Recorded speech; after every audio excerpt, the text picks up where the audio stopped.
Our full embargo has lifted, and in just 6 days, the Steam Deck will ship to end users in a state that can only be described as unfinished.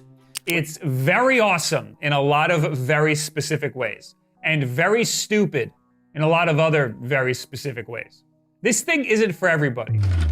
The original Steam Deck came out almost 3 years ago. When I first got my hands on it, I remember thinking the hardware is fantastic, but this software needs a lot of work. And I kind of thought to myself, Valve has the opportunity for something great here, but they have to put in the work. And fast forward 3 years, Valve has put in the work. I don't think anybody can deny that Valve has been putting in a ton of time and effort into optimizing the Steam Deck software and making it, in my opinion, the best software on a handheld by a mile. But while the original Steam Deck started out with some really good hardware backed up by some half-baked software, I think the turntables have turned now, where we have some really good software and some kind of underpowered hardware, even with the Steam Deck OLED, which I absolutely love. Even though the Steam Deck OLED does not have the most powerful hardware, it's beaten out by a ton of different competitors, I still think it's the best handheld for most people, and here's why. And we have to start out by talking about Valve, the company.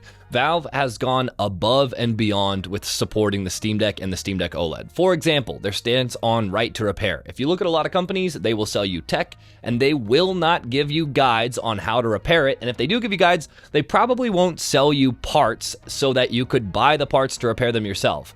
Valve, on the other hand, has partnered with iFixit, and it is super easy to find guides for how to repair your Steam Deck, how to fix your joysticks, your SD card, your whatever's broken. It's super easy to figure out how to fix it, and the community around this is fantastic. And I think while maybe 10 years ago that wasn't as important to me because tech was improving so rapidly that it was often better to just buy a new thing rather than replace the old one, tech isn't improving nearly as quickly as it used to, and now I think it's much more important to just repair the device you have so that you can keep using it. And if you look at companies like, okay, let's look at Sony. Sony does technically sell joystick replacements for their PS5 controller, and so if your controller gets stick drift, which it's probably going to if you're going to be using it a lot, it's one of the things that's prone to breaking, you can just buy a new joystick, right? Well, not really, because it's out of stock all the time, and that's because Sony doesn't actually want to sell you a joystick. They want to just sell you a new controller because they make a lot of money on that. And if they sell you a joystick, they don't really make any money off of it. And that's where Valve has gone the totally opposite direction, where they are empowering their community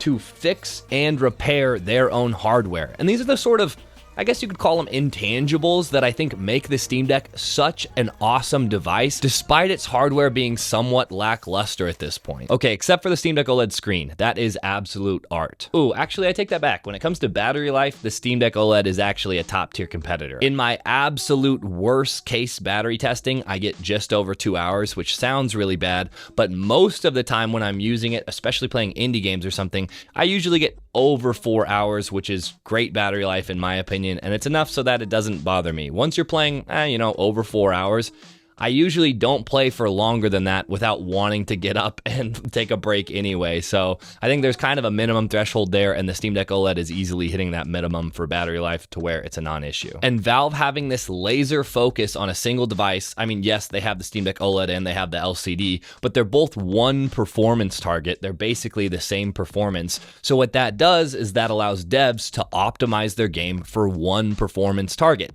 And that's why you see things like Steam Deck presets on games where games know it's a Steam Deck and they have optimized the game settings to run best on the Steam Deck, but you don't generally see a Lenovo Legion optimized setting or an ROG Ally optimized setting or a GPD Win 4 optimized setting. That's one of the benefits that goes hand in hand with being the most popular handheld on the market. I should say PC handheld because the Nintendo Switch is definitely the most popular handheld on the market. They have sold an obscene amount of units. But as far as PC handhelds go, it's the Steam Deck. And unlike a lot of companies that lock down their hardware and software, I'm looking at you, Nintendo, Valve has actually done the exact opposite, where they have just allowed their community to do whatever you want. And that's why you have awesome things like Decky pop up where you can put all these plugins that genuinely help the functionality of your Steam Deck or allow you to customize it however you want and allow it to just be more fun, which is what a console is supposed to be. And Valve allowing their community to take some charge and fix things and optimize things is not only good for us, the Steam Deck community, but it's also good for Valve because they're just getting free community-made fixes for bugs. Before we get into the biggest compliment I can give to the Steam Deck OLED, I want to thank channel sponsor UGREEN and their UGREEN Uno wireless power bank 15 watt. This compact charger not only has 10,000 milliamp hours, which is enough to charge an iPhone 16 Pro about 1.6 times, but it also charges at a full 15 watts. And while it's topping up your phone, the Uno's display will show a number of different faces depending on its status, and a quick press of the button will show you the exact battery percentage left on the Uno. And if you're a Steam Deck junkie like me, and I'm assuming you are if you're watching this channel, you can always plug the deck in for some extra juice on the go. Oh, and while the Uno is easily pocketable, it also has a built-in stand so you can prop up your phone on a table or desk or whatever. And UGREEN has you covered with more than just this wireless power bank. The whole Uno series of power banks, hubs, and cables are fast and fun accessories for your iPhone. UGREEN is offering some amazing Black Friday sales, so check them out in the links below, and thanks again to UGREEN for sponsoring this part of the video. And I think one of the biggest compliments that I can give to the Steam Deck OLED is that it gets all of the fundamentals right.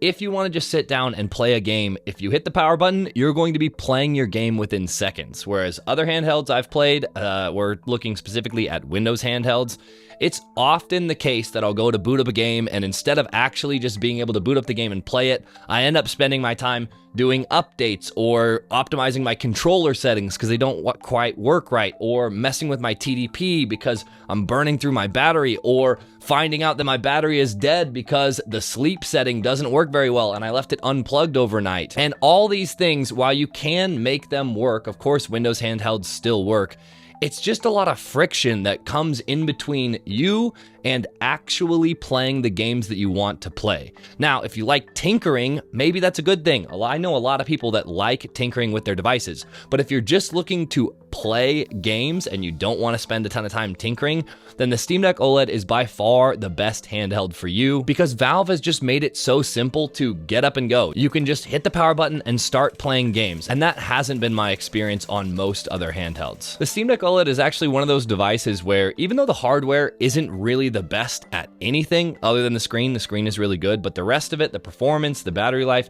it's all really good, but generally not the best.